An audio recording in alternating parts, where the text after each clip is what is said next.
Um, so I lived for a while in Bali, in Indonesia, and we would live in a new villa, but in the middle of traditional village.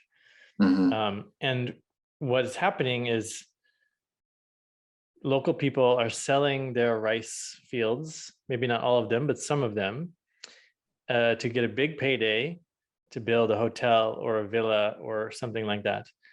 And I was imagining it would be quite hard to say, no, I want to keep my rice as it is, because you could make so much money all at once.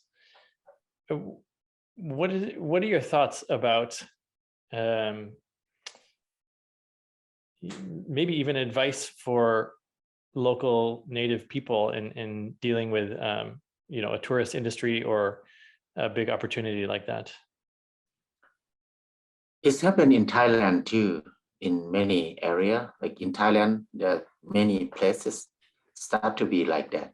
Because when they have more tourists, a big amount of money will flood in the village and bought their land very expensive price.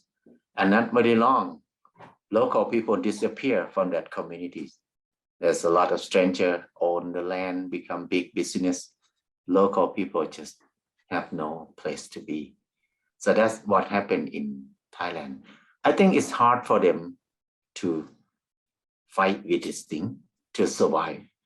But the main thing that I think about it now is just we try to, if some village they want to do tourist business, we do some training for them. Like we train them to see what do they have, what do they proud of in their area, what they can show to tourists. And then we can train them to start to use their own house, to make homestay, to make something like that and develop from that thing. So they can be the owner of the business. So, and if they organize well, that's one organization they call CBT project, community-based tourism project. This thing, they did a lot of training like this in the past. I don't know how they're doing now, but in the past, I know them, I help them some. So it's very interesting project that they want local people to be the owner of the business, of tourist business in their area. Like in one village in Thailand, they have about 40 families, and CBT train them how to run things. And then they find a customer for them, advertise for them. So every house they will take turn. Like if they have five tourists come this week and they have 10 family. So the first 5 will get customer. And the next time, the next 5 family will get customer. They will take turn.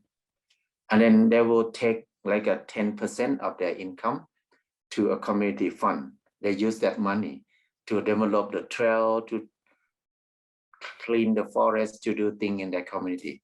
So I think this idea is work very well because it's empower villagers a lot.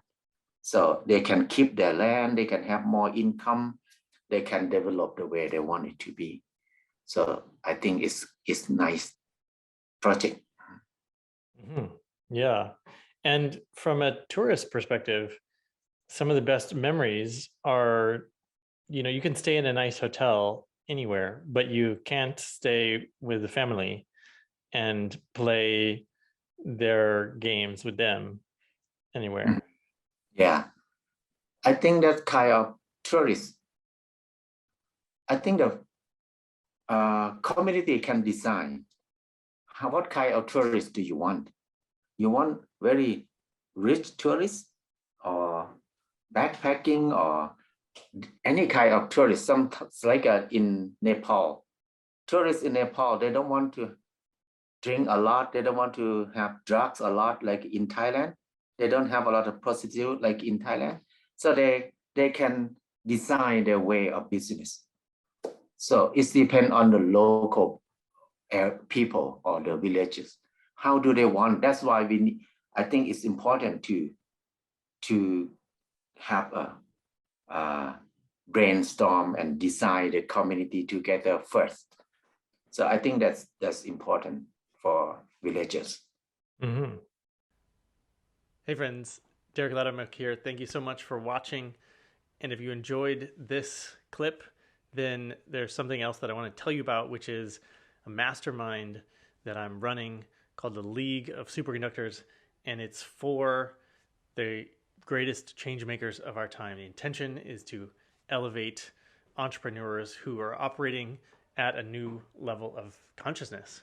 So if you're a spiritual teacher, a healer, a coach, and you're ready to start shifting the earth through your business and operating at both a 3D level and experiencing physical abundance, and also operating at a multi-dimensional level from inspiration and bringing totally new ideas and innovation and messages to people through your work, then that's what this group that I've put together is for. And there's 4 aspects. The Thought Leaders MBA is one pillar, everything you need to know about business, of being a thought leader in this time. What I call the energy experience, or applied metaphysics to your business. And then adventure, the adventure mindset, what it takes to be a leader operating from inspiration. And finally, peak performance, how to get the most out of our physical conditions, our body, our energy levels, our mind, all the different aspects that make us human entrepreneurs. So if that sounds interesting, then I invite you to click the link and find out a little bit more about it. You can also schedule a call, a strategy session with me, where I'll coach you for a little bit and we'll get to know each other, and we can see if you are a good fit for this year's group. We'll be starting in May of 2022. So check it out, and I'll see you next time.